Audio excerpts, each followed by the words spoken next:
Hey everybody, it's Culinary Shut-In here. It's day 41 that we have been sheltering in place, and that's a long time. So trying to keep busy, and it's hard sometimes not to get in a little bit of a funk. But what always brings me out of a funk is a great dessert. And so today we're going to make a cookie. And here I go back to the recipe books, but I love Snickerdoodles. And I learned how to make them in high school.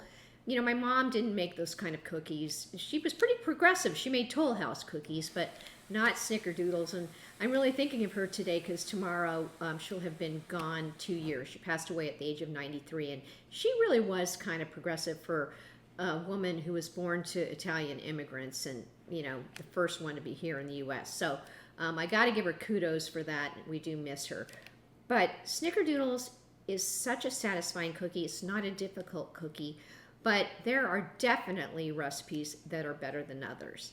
And the recipe in this cookbook, the Best Recipe Cookbook from 1999, I think I got the cookbook in 2000, absolutely is tried and true the best Snickerdoodle I've ever had. And if you ask my friend Cindy from Los Angeles, she would vehemently agree with that. In fact, this was what she always wanted for her birthday when we were living in Los Angeles. So it's not a hard recipe, and I'm going to put it together for you now, so let's get going. So I like to pre-measure my ingredients before putting a cookie together. The primary reason is not because I'm organized, but because I'm forgetful. And so that has become a habit of mine when baking. To make the Snickerdoodle recipe, the ingredients that will be included, and this is on the recipe, which is in my blog under recipes, and also on the blog page, there's a jump to button that will take you to the recipe. So the recipe calls for 2 teaspoons of cream of tartar, 1 teaspoon of baking soda, and just a tip, if you have an ingredient you use a lot of, put it in a container like this. It makes it 20 times easier to measure it out, and it keeps it really fresh. So 1 teaspoon of baking soda, a half a teaspoon of salt, which I also keep in the same kind of container, 12 tablespoons, so stick and a half, of unsalted butter, 2 large eggs, 1/4 cup of shortening. And the combination of the shortening and the butter is what makes this Snickerdoodle have such a great taste and a great texture. So a cup of shortening. And just a tip for you there, I like to buy these Crisco sticks. They're so much easier to measure, and you don't have to like shove a bunch of shortening in a cup and then scrape it out. It really is a very convenient and stays fresh. So highly recommend those.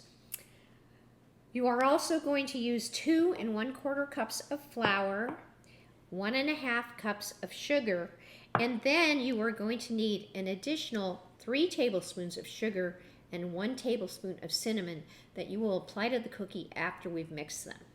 So let me head on over and get this dough started. It'll be really quick. I'll show you how we put it together. But before we do that, what you want to do is you want to take these ingredients that are dry ingredients, and you're going to want to put them into the flour. So make sure you get all of it. I have to scrape that a little bit. Salt. So baking soda, salt, and cream of tartar. We're going to mix that with the flour so it makes it really easy to add the dry ingredients to the wet ingredients. So I'll head on over to the mixer and we'll put this together. Okay, we've got our 12 tablespoons, which is a stick and a half, of unsalted butter that is room temperature in the bowl. And to that, we are going to add our 1/4 cup of shortening and the sugar. So I'm going to put all that together, and we are going to cream it and then add the eggs to it. So let's kit up our mixer, and we'll get this recipe going. Okay, so we've got our butter, shortening, and sugar together in the mixer. I always like to start it at a very slow speed so that the sugar doesn't come flying out of the bowl, which has happened to me many times. So we're going to get that creamed really well. And once that's creamed, we will then add our eggs to it. So we've got our shortening and sugar and butter really nicely creamed together. Before we put the eggs in, we're going to want to scrape this bowl down really well so that all the sugar, butter, and shortening are at the bottom, and that'll make it easier when we incorporate the eggs. So don't forget to take the time to scrape your bowl and scrape your beater, because a lot of times, you know, shortening and butter gets caught up there. So let's add the eggs now, and we will incorporate those. Just make sure that, you know, you don't just dump the eggs in, that you get all of it into the bowl. So.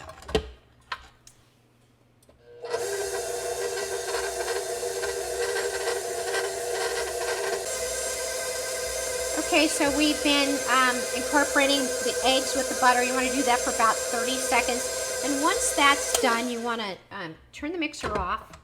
And we are, let's move this beater here a bit. We are going to add the flour. And remember, if you recall, I put the baking soda, the salt, and the cream of tartar into the flour so that we are doing this all at one time. So you can just, you know, a lot of recipes, I add a little bit of the flour, slowly into the mix. But with this one, you add it all at the same time.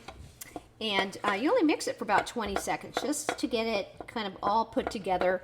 It's, you know, there's no need for a lot of extensive mixing. So let's get that mixed up, and then we will show you how to roll out these cookies and get this all put together.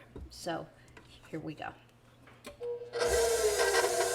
Once again, don't turn the mixer on at a very high speed, because your cookie dough will be everywhere where you don't want it to be. So we're just going to mix that together for about 20 seconds. And once it all comes together, we will I'll show you how to roll the cookies into the cinnamon sugar, and then we'll bake them. And as I said before, it's a very easy recipe. So that looks good. It just needs to be incorporated. We've got a nice dough, so let's go bake these puppies. Okay, so we have our cookie dough. You can see it right here. We are going to take our cinnamon and our sugar and give that a really good swirl. Get that all mixed up, because we're going to roll a cookie ball in here to give it that nice snickerdoodle coating that makes it so good. Now, if you don't really love cinnamon, this is probably not the cookie for you. But if you like cinnamon, this is really, truly an amazingly good cookie for being as simple as it is. So, using our cookie scoop, I'm going to take a nice round ball. It's about 2 tablespoons. I'm going to give it a little roll. Roll it. It's a little delicate dough. I'm going to put it in the cinnamon sugar. There's no need to press this cookie down. Once you have it coated in the cinnamon sugar, you're just going to place it on your cookie sheet, and then it's going to spread out. So let me put these all out on the cookie sheets, and we'll bake them, and then I'll show you the finished product. Okay, so there you have them, fresh out of the oven. They're nicely browned around the edges. The cinnamon makes them look a little darker. You're going to want to leave them in the pan for at least 2 to 3 minutes before you move them to a cooling rack. So we'll let these cool, and then I'll come back and we'll finish up the recipe. And you can see I could actually make a smaller cookie. You do need enough space for them to spread out, but you know, I'd rather eat one big cookie than 2 small ones. So there you go. Okay, well that's it. You can see we've just got some really, really beautiful cookies here. There's a reason that Cooks Illustrated, let me just grab that created these books called The Best Recipe. And the reason is they have also tried a million different recipes, not a million, but hundreds of recipes, and determined what was the best of the best. This Snickerdoodle cookie is so good. Your kids will like them, you will love them, and it's just the right amount of cinnamon and sugar. So I highly encourage you to make them. A couple tips: they do spread quite a bit, so leave plenty of room on the cookie sheet. And in my recipe on the website, there's a lot of instructions about moving the pans around. You only need to do that if you do not have a convection oven. If you have convection capability, then just put the cookies on the top and bottom rack and cook them for the 9 to 11 minutes and they'll be perfect. So I think I'll indulge in one right now. I hope you enjoyed this recipe. I've got another batch of cookies coming out of the oven. So this is the Culinary Shut-In. If you enjoyed this recipe and this video, please like it and subscribe so that you can get future recipes. Thanks a lot for joining, and stay home, stay safe, and until the next recipe, this is the Culinary Shut-In.